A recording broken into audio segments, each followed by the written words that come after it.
I read wish it, want it, do it. Oh my god, I'm so embarrassed. Might want to save the glad handing until after you find out what they think of it. I think it's actually quite harmful. Dang, that's even worse than it just being bad. It's like a bad meal could make you lose your appetite.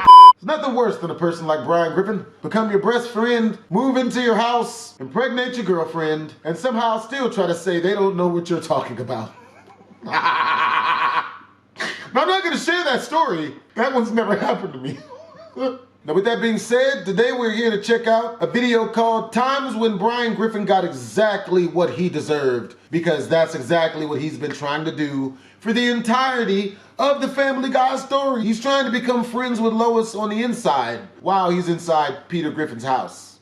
There's a lot of insides on that one. Now, I would tell you guys where the original video comes from, but I would get nuked by YouTube. Definitely get in trouble just for saying his name. Let's do this. These are times Brian Griffin got what he deserved. Starting with the time Brian tried to abandon his family and needed Peter to save him from euthanization. Okay, so Quahog's in the middle of a freak heat wave and the Griffins have no air conditioning. Where are they? Europe? That's right, Europe. Get an AC unit and start wasting electricity like the rest of us. The Rhode Island Dog Show Championship is in Quahog this year. First prize is $500. If they had a dog that won, they could afford a new air conditioner. Hey, they have a dog. And what luck, this one can talk, walk on two legs, and has a crippling alcohol addiction. Sorry, I don't do dog shows. It's not my thing. Yeah, neither is paying bills, so I think it's about time you start pulling your weight. So Brian agrees to compete, and he turns out to be the second coming of Air Bud. But the last part proves to be too demeaning for him. This is the part where you beg for a treat. Oh, I don't think so. Come on, who hasn't embarrassed themselves for money?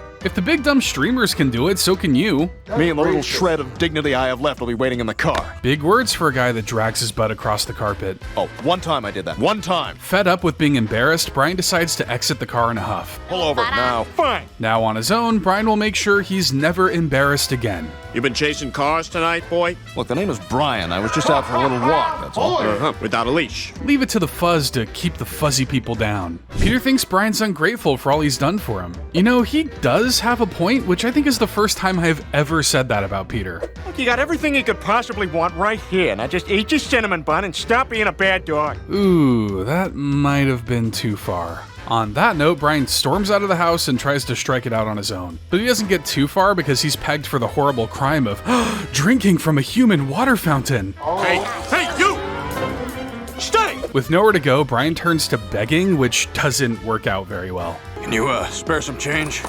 Why? So you can go buy yourself another bottle of booze? Yeah? I mean, what else are you gonna buy with 2 dimes and a nickel? Get away from me, you crazy animal! All right, you want me to be a crazy animal? Okay, I'm a crazy animal. So Brian starts attacking everyone around him, catching the attention of Peter. But before he can get to him, the popo grabs the doggo. That one didn't work as well as my last. I'll admit that. Oh, he's cute. Aren't you precious? Lethal injection. Next. Jeez, that was quick. No trial, no jury, no nothing. Surely there's a dog lawyer who could take on his case.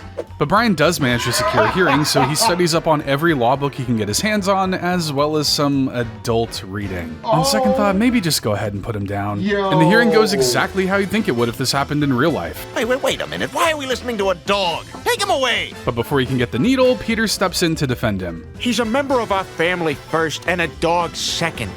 And I'm real sorry I forgot that, buddy. But the court doesn't seem swayed. Peter didn't want it to come to this, but there's one argument, one plea, one undeniable thing that no court can turn away. I'll give you each $20. Deal, he can go. See, it doesn't matter what you've done. Money is always the answer. I do feel for Brian here, but at the same time, if he's gonna live under Peter's roof, he does more or less have to listen to what he says. He learned the cold, hard truth here, and he's lucky it didn't lead to him losing more than his dignity. But he's lost his dignity multiple times, including when he sabotaged Stewie's play after learning it was better than his failure of an attempt. So Brian's debuting a play he wrote at the theater, and the family is there to support him. Where do we keep the good scotch? At your brother's house.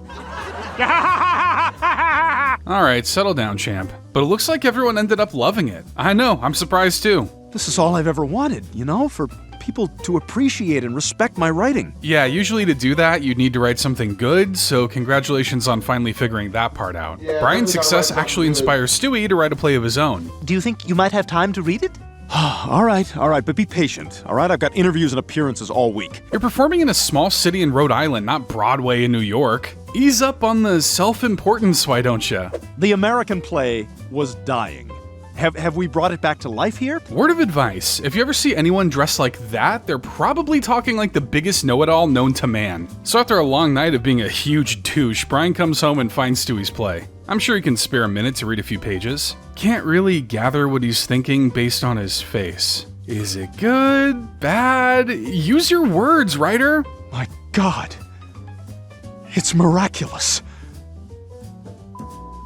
Sounds like great news for Stewie, but probably bad news for Brian. So Brian confides his feelings in his cousin Jasper. I've never read anything like it in my life. It was insightful and fresh and intelligent. And he wrote it in a night. Kinda blows Brian's life's work out the water, doesn't it? Tell Stewie it's awful. It's garbage. Do whatever you have to do, Brian, but never let him know he's got talent. Huh, I guess being a scumbag just runs in the family. When Stewie approaches Brian for feedback, Brian cuts right to the chase. It wasn't good.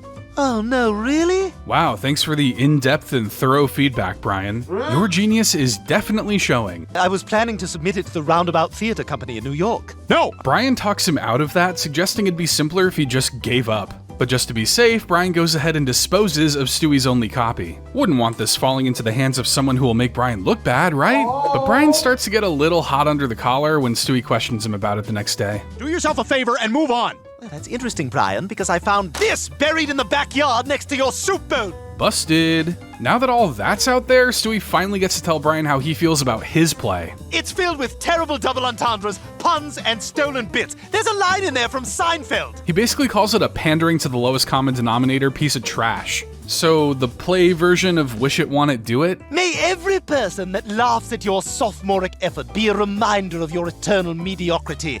Damn.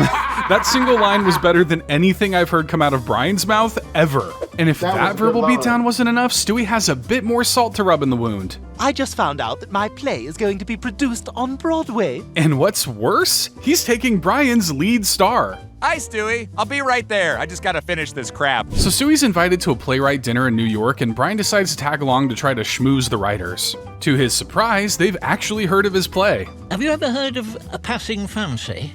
I have. Oh my God, what a load of rubbish. Walked right into that one, didn't you? Maybe they can at least give you feedback on how to improve. It was a piece of on it.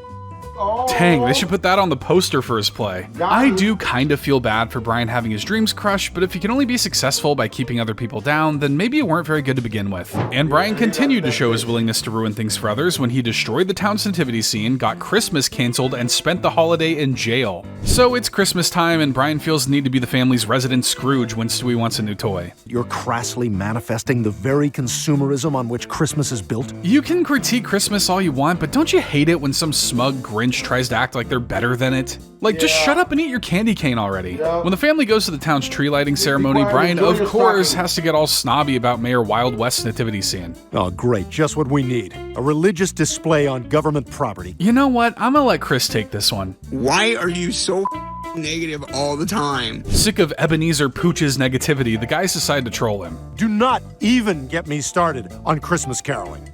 No, go ahead, I'm listening. Oh, don't get him started, Quagmire. You don't want to get him started because when he gets started, yeah, he's got nothing. You know what? Screw you guys! So Brian decides to responsibly drive home drunk, but ends up spinning out and destroying the nativity scene. Ooh, Jesus won't like that one. After all I said, they'll probably call this a hate crime. So he decides to hide the evidence. Now all he has to do is act natural. That's rather odd. Who would steal a nativity scene?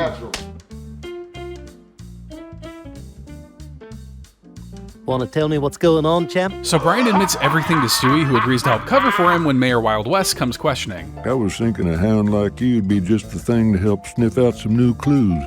What do you say? I'd say that sounds like the perfect cover. The criminal never returns to the scene of the crime, except for all the criminals who do that exact thing. So Brian and the mayor look around for more evidence, and Brian tries to throw Wild West off his trail. You know who we should really be looking at? People in town who don't even celebrate Christmas. Covering up one hate crime with another. Good thinking, Brian. With the culprit yet to be found, Wild West decides to make a difficult decision. I'm officially canceling Christmas in Quahog. Oh no, those people who got mad about red Starbucks cups said this would happen. Can a mayor really cancel a whole universal holiday? Sorry, Peter, I'm on strict orders from the mayor to confiscate all the Christmas stuff in town. Good lord, I didn't think a Christmas prohibition could be a thing. These are dark times indeed, and it's all thanks to Brian being a wet blanket about the holidays. I may just have to send a little text to our mayor. So Mayor Wild West discovers Brian's car. Brian should be embarrassed for being such a terrible criminal. No way! No way! You didn't even hide the evidence? And for the crime of ruining the spirit of Christmas, Mayor West decides to take him to jail. Oh, and I'm sure drunk driving has something to do with it too. So Brian will be spending Christmas in the slammer, but he honestly doesn't seem to mind. At least it keeps me away from all the phony joy and crass commercialism. And you get to be in a cell where people can watch you pee. Well, he is a dog, so maybe he's okay with that. Yet even Brian can't help but feel left out when Christmas morning comes. Oh my god, the sinks are so dirty. Oh, they got tennis balls and junk? I tell ya, nothing gets me in the Christmas mood like the fresh smell of a tennis ball. Christmas is looking pretty nice right about now, isn't it, Brian? Why am I crying? Ew. The penis is right. Who would have thought it would take a genital scratched into the ceiling to make Brian realize the true meaning of Christmas? Maybe we could all learn something from it. Brian, What can we you learn? are free to go. What? Yeah, so this was essentially just a way of teaching Brian a lesson. Christmas is about excessive gift buying and peppermint scented everything, but it's also about togetherness and family. Finally, the prison system actually managed to turn someone's life around. There's a first time for everything. But Brian tried to turn his love life around by dissing his ex-girlfriends at an intervention only to get chased down by them. It's Valentine's Day, and like most days, Brian is spending it alone. I've had it with Valentine's Day. I'm sick of all of it. Spoken like someone who can't get a Valentine. How come it's so hard to meet the right woman? I think maybe it's just time for me to give up. And spoken like someone completely oblivious to how they act. Never fear, because Stewie knows how to fix this. If you want to know why you failed with all your past loves, why not just ask them? Oh my god. For some, a room full of women would be a dream come true, but this may actually be Brian's nightmare. Somehow things didn't work out. My objective is to figure out why. Hoo boy, how long have you got, Stewie? Don't fall for I don't know, that. the word self-absorbed comes to mind. And pretentious. Definitely pretentious. And he's got a big ego. Definitely some food for thought. Anything you want to add, Brian? Oh, come on, you're all just mad because I didn't want to be with you. Hostile and defensive, I like it. But that's not entirely true. Carolyn cheated on him, Jillian got married to someone else, Brooke never had feelings for him to begin with, Rita, Cheryl Teagues, and Kate all dumped him, and Seabreeze, well, I don't think Seabreeze will be much help regardless. He's insecure. And a blowhard. And he's got a tiny penis. Well, unless Brian has a humiliation fetish, I don't think this is gonna work out. At least the gals are getting along. Now, who wants more wine? This is great. We should do this every Saturday. Not if Brian has anything to say about it. They want honesty? Oh, he'll give them honesty. You're an old bag. No. You're blind. Your vomit tastes weird. You don't even know why you're here. Jeez, tell us how you really feel, Brian. And you're more of a woman than anyone else in this room. Well, if that's the way you want it. Let's go, girls. Once again, being chased down by a ton of women would be someone's dream, but for Brian, it's a nightmare of his own making. But Brian experienced a true living nightmare when he was legally declared an idiot after trying to sue Stewie for creating a kid's book about him. So while Brian is out and about, he actually gets recognized. It's really you. We recognize you from your book. Ah, you've read faster than the speed of love. You mean the one that nobody bought and that set a record for worst performing book of all time? Yeah, sure, it's probably that one. I'm talking about this one. Oh, you should never tell a woman that. Dumb white dog? Never tell women that. By Griffin Stewart? Dang, whoever this Griffin Stewart is really captured Brian's likeness. My catchphrase is herf derf? It's not as strong as whose leg do you have to hump to get a dry martini around here, but it is a step up from whoa ass ahoy. So naturally, Brian takes the problem up with Stewie. Maybe he's heard of this Griffin Stewart guy. You wrote a whole children's book series about me, and you made me look like a total idiot. Well, who's gonna tell him that he and Flunky aren't exactly apples from different trees? All I'm doing is presenting you honestly to the public. That's a very nice way of telling someone, yeah, you're stupid. It looks like Stewie's gonna keep this gravy train rolling, even doing book signings. But Brian won't have that, deciding to get the law involved. Stuart Griffin, I represent Brian Griffin, who is suing you for defamation. Honestly, if I were Brian, I would just swallow my pride and ask for a cut of royalty checks. You gonna make me look like an idiot? Well, then I'm about to be a rich idiot. So Stewie plans to prove in a court of law that Brian is exactly that, an idiot. Brian Griffin is, in fact, an idiot, and therefore cannot be defamed. Now, I'm curious to know if you could have an actual court case like this. I got a lot of idiots in my life that need to stand trial. Anyway, what's Stewie's proof? On December 1st, 1951, Treat Williams was born. Where? Where's the treat? Thank you. Interesting, very interesting. Any more evidence? I will now read the entry for Christopher Walken. Walk? Go for a walk? Well, after hearing that shocking evidence, the jury has reached their verdict. The dog is an idiot. The baby wins. Ha, classic flunky. Well, congrats, Stewie. You made me look like a fool up there. Actually, you kinda did it to yourself. Yeah, Stewie's maybe wrong to profit off of you, but if you don't want to publicly be seen as an idiot, maybe, I don't know, stop being one. But that didn't stop him from becoming a huge jerk after writing a bestseller, leading to public humiliation on Real Time with Bill Maher. But before he writes that, his bomb of a novel is first returned to him in droves. We are returning all of the unsold copies of Faster Than the Speed of Love. Ah yes, the novel he spent years writing and then proceeded to sell 0 copies of. I'd say don't quit your day job, Brian, but you don't have a job. Okay, that's it. I'm finished. What are you talking about? I'm finished. I'm done. It's over. Clearly, I am not meant to be a writer. It's a tough pill to swallow, but I feel like everyone could have told you this before you went and published 2 million copies. Writing's the only thing that's giving your alcoholism any credibility. Yeah, good luck giving that up too. The #1 book on the New York Times bestseller list is Dream Your Way to Spiritual Joy by Pauly Shore. Ah, so now he's jealous that a self-help book is doing better than his novel about nothing. I tell you, I could crap one of those things out in a night. And so he does just that. Well, okay, he doesn't literally crap the book out. That would be gross, but impressive. What are you calling it? Wish it, want it, do it. Love it. Hate it. But someone seems to like it because Stewie reveals the good news. Brian, they're publishing your book! Yeah. You're kidding. It even gets big enough that Brian's interviewed by the news. And it's non-fiction, right? Yes, it is. Now, which one is that? I always forget. Is that the one that really happened or not? Nothing dulls the brain like local cable news. He even gets to do a book signing in New York, where his pompous, self-absorbed ego will feel right at home. What's your name? It's Jan. Okay, here you go, Dan. It's Jan. But I think his favorite part is getting to slip his phone number into autographed books for girls he thinks are cute, whether they're cool with that or not. I'm a little creeped out. Hey, congratulations. Somebody famous now hates you. Famous is a bit generous, don't you think? Well, Brian certainly doesn't think so, because he thinks he deserves a better table at restaurants closer to the movie stars. I have written a best-selling phenomenon. I should be sitting in the front damn room. His ego's gotten so big that he feels the need to take it out on Stewie. You know, the one who got his book published and is probably directly responsible for his success. But things might be looking up because Stewie's landed Brian on a major network show. I got you on Real Time with Bill Maher. You're kidding. That's awesome, Stewie. Great job. Oh, look, His Highness knows how to compliment. What's that? Nothing. Must have been the wind. The annoyed, fed-up wind. Things finally reach a tipping point when, on the day of the appearance, Stewie gives Brian the wrong host to research. I am so sorry. I am done with you. Do you hear me? Done. Get out of here now. Okay, actually, that's the one thing I would say makes sense for Brian to be annoyed about. Still, he doesn't have to be so harsh about it. So Brian goes on the show and, whoa, this is trippy. Well done to the animators, though. This looks solid, right down to Brian's reflection in the table. I read Wish It, Want It, Do It.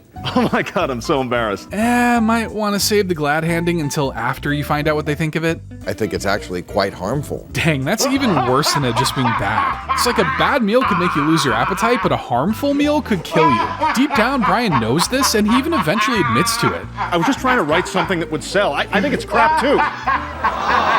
Well, with his credibility well and truly lost on live TV, the best thing Brian can do is leave with what little dignity he has left. Bill, he's urinating. On second thought, Brian might want to be taken back behind the shed with his dignity, because that's what his dishonest practices will give you.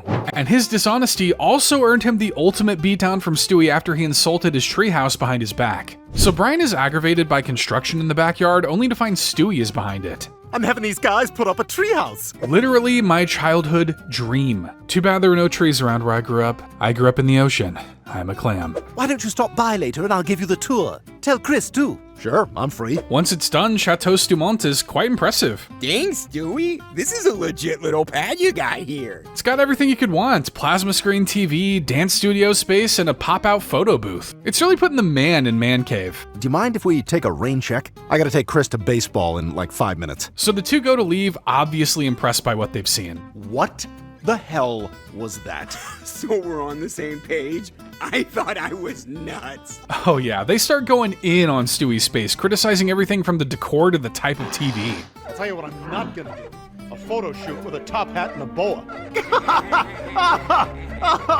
A lot of talk for a guy who doesn't even have a doghouse. When Brian and Chris come over again, they find the treehouse completely renovated. Darts, billiards, a bar, now this is a man cave. The old place just didn't have much of a vibe, you know? Well, it sure as hell has a vibe now. The guys seem to really be digging Stewie's new digs. Well, congratulations, Stewie. You officially have a kick-ass man cave. Oh yeah, validation, and all it took was sacrificing your identity and interests, just like how nature intended. Cliche and just desperate. Literally not one thing about that place says Stewie. Oh, come on. That's it. Fool me once, shame on me. Fool me twice, you'll have to die. Yep, them's the rules. So Stewie invites them over one more time, but not for a drink or a movie like they'd think. The vibes are about to get a lot more sinister. Welcoming is exactly what I was going for. Looks like this man cave's about to be turned into Guantanamo Bay. You don't think I don't know what's going on? I've heard every word you two said about me and about my man cave. What? They would never say anything bad about your place to your face. The two tried to escape, but Stewie's sick crossbow might have something to say about that. I invited you into my man cave. They'll talk all the crap behind your back, and then if you humiliate me. Sounds like a good reason for murder to me. You're tripping. Stewie, no, please don't kill me. I'm not that type of person. Did you make that? I mean, yeah, I think Stewie makes every weapon he owns. The literally only in the thing more books, impressive though, than his so there's no engineering point in talents is getting his mad. seemingly infinite bank account. Check out how sturdy the sight bridge is. First thing I noticed too, Chris. It turns out flattery can get you far, and it could also save your life. Stewie actually lets them go after hearing enough compliments. And all Brian and Chris had to do was smile and keep their mouths shut, but... I can't believe he bought it. Well, can't really blame what happens next, can we? Stewie. Come on, Stewie. Just walk it off, champ. I'm sure you'll be fine. He could tell the treehouse meant a lot to Stewie and yet still insulted it behind his back with Chris. Since when are he and Chris such good friends anyhow? Hopefully next time he'll leave the bad attitude at home. But when Brian takes his mean-spirited attitude to the internet, he makes people so mad that the Griffins kick him out of the house for good. So Brian and Stewie come across a campus protest that is looking to fight the evil they experience on campus. Professor told his class to have a nice day, which is microaggression, because in our systemic culture, no day is a nice day. We've gone from protesting the Vietnam War to this. I guess the children yearn for the picket line. If you don't want to get fired, don't become a teacher, right? Totally, you should tweet that. So he does, but in his slow, self-important crawl to do so, everyone leaves. See? Up, you're gone. And the crowd is gone. And the animators are gone. So now Brian is addicted to Twitter, where he can fire off half-baked topical jokes into the void. Surely there, someone will realize his genius. 0 retweets, 0 likes. Eventually. But he keeps on trying, deciding to get controversial before going into a movie. About to see the new Kevin Hart movie. Just kidding, I'm white and went to college. Oh yeah, that's gonna be a banger for sure. Well, he finally got the attention he wanted, but now he's being labeled as a racist pig online. Hey, are you at Dog Backwards from Twitter? I am. Are you a fan? You racist jerk! And when he leaves the theater, he's chased home by a very angry mob. Maybe they just want to follow for follow. What you thinking writing that tweet? What? It was just a joke. A pretty terrible one at that, which honestly means it's right at home on Twitter. So he deletes the tweet, but he can't delete it from our hearts and minds. The backlash begins to affect the rest of the family, with Lois getting shunned at the supermarket. She doesn't want to talk to you either. Nobody does. Not as long as you're living with that racist dog. There may actually be only one person in town who's happy about this, and you can probably guess who. I told you about Brian. I told you. If only we had listened to the notorious creep. But when Chris and Meg are confronted at school about this, that's when things get really out of hand. Not a bad reference to the Kingsman church fight scene, even down to the Freebird needle drop. It was a joke. Well, you guys may have to switch schools now, considering there's not much of a student body left in this one. Brian does his best to apologize, but anything he says is spun into some kind of culture war talking point. Ladies and gentlemen, I'm here today to apologize. Why did you say ladies first? That's sexist. This goes on for a minute, so Brian decides to give the people what they want. You know what? Good. De-escalate the situation with more escalation. I'm the self-righteous liberal douchebag, not you! I've kissed a transsexual before! How many of you can say that? Weird flex aside, it is kind of funny to see how Brian, who is usually viewed as very left-leaning, is actually not left-leaning enough for the current climate. And surprise, surprise, yelling at his haters did not win them over. At least he has his family. We think you should move out. What? Ouch. Well, at least he has, his dog collar, I guess? Ryan, I ain't wait! kiss no dudes. This collar is ours. It has our address on it. Well, looks like all he has left is the fur on his back. please tell me no one comes along and takes that too. So Brian moves into a dingy apartment somewhere in Quahog where the lights don't work and hope seems like an afterthought. It's a character builder for sure, and after that little social media stunt, it looks like Brian is in need of a lot of character building. But Brian actually doesn't grow from this at all, as in the very next episode, he plants drugs on a coworker and breaks his leg getting thrown down the stairs. So we find Brian living in his crappy apartment from the last episode with no friends and no money. Is your family gonna give you money for the rent? Yeah, I'm thinking no. Well, you gotta do something, Brian. You're a week behind. Looks like he's gonna need a job if he even knows what those things are. So Brian gets the bright idea to work for a crisis hotline. Hopefully he understands he's supposed to be preventing them, not causing them. Welcome aboard, Brian. This is your coworker, Martha. Just what he needs, a hot blonde woman. Those always bring the best decisions out of him. He even tries to impress her by staying late at work. Suicide is not a 9-to-5 problem.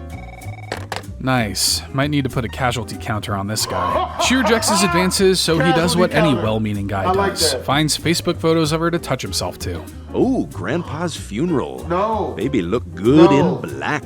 I think I take back any and all sympathy I ever had for this dog. That's worse than when that This one is YouTuber exactly did what it Dr. with the deepfake Fishbein was news. talking about. I never go for it. Oh god, no, do not give him a second chance. Do not go back in there. You know what, Brian? I will. Oh my god! If that ever happened to me, I think you could definitely expect a call from me to a helpline like this. Brian tries to apologize, but Martha isn't having it and he fears he'll be reported. But if you don't want to get got, you gotta be the one who got the other person. Plant drugs and call the cops. Hey, that strategy's gotten me out of some sticky situations. I mean, in my mind, not real life, obviously. But Martha approaches Brian and tells him she actually forgives him. I just wanted to let you know I'm not going to tell anyone about what happened, and maybe we could get that drink tomorrow. Yeah, about that. Found it.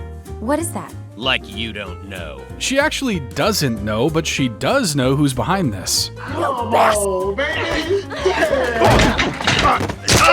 My leg is broken! Oh, just give it some licks, you'll be fine. From online racist to harasser, Brian is really putting up numbers for scumbags that we've never seen before. And finally, Brian becomes the ultimate scumbag by betraying his own kind for money and almost ends up losing his life doing so. So things start with Brian stumbling across Stewie's latest big money purchase. I was sick of waiting my turn outside the supermarket, so I bought every coin-operated horse in town. And of course he's on the unicorn. Color me surprised. How does the baby get so much money anyway? Investing! I invest in the stock market. Ah, the stock market, the quickest pipeline to either wild riches or losing everything, next to crypto. Speaking of which, while I have you all here, any interest in investing in Clamcoin? Brian doesn't seem too interested, but changes his tune when he gets into a fender bender. What the hell? Ay, Dios mío. Don't act surprised, you thought your car was in reverse, didn't you, Brian? Well, don't get so angry. Just tell your insurance what happened, and then they'll, oh, you're driving away because you don't have insurance. Can't sue what you can't catch, that's my motto. Brian doesn't have the money to fix the car, so Stewie makes him an offer. Tell you what, give me $100 to put in the stock market, and I'll take care of it. Bold of you to assume Brian even has $100. But Brian takes him up on his plan, and it turns out to actually work. Here's $1,000 to fix your car, and here's $1,000 profit. Is it really that easy? Alright, putting my life savings into the metaverse. This is the one, I can feel it. You gotta teach me how to invest. Yeah, me too. I lost everything already. So Stewie and Brian become stock buddies, and Brian, the angel on earth that he is, decides to donate every other dollar he makes to charity. I'm gonna rent a Ferrari and cruise the pier. You want in? Well, cancer's not going anywhere. Brian's got a heart of gold, though I think it's actually made from fool's gold. Trying to make even more money, Brian finds an investment for him and Stewie to go in on. Korean. They make protein shakes. The profits are off the charts. Hard to believe that when the factory looks like it produces pollution and nothing else, but proceed. Like myself, Stewie is suspicious and goes to take a look inside to find their secret ingredient. I think I know why it's so cheap. They're made of dog meat. That's horrible! But hey, I'll try anything once. Kidding, of course. I'm just kidding. Brian, let's get out of here. What do you mean? I'm taking a meeting. This company's worth a fortune. Brian isn't even a little turned off after this discovery, really showing an as long as it's not me kind of mentality. This is honestly pretty low even for Brian. Look, I'm investing in this company, and if you're too scared to do it with me, then maybe I'm working with the wrong partner. So you're betraying not only your kind, but your best friend. Congratulations, you're now officially a Wall Street trader. But of course, Brian quickly realizes the company doesn't want him as an investor. Here, breathe deeply into this investor's bag. All right. No, don't ever trust no chloroform. But rather as an ingredient. What? Stewie, it's Brian. You gotta help me. I'm gonna get eaten.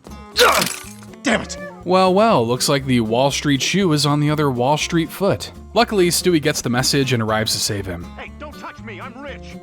He just makes it so difficult to be on his side. Thankfully, Stewie's trained in the ways of Jim Cotta.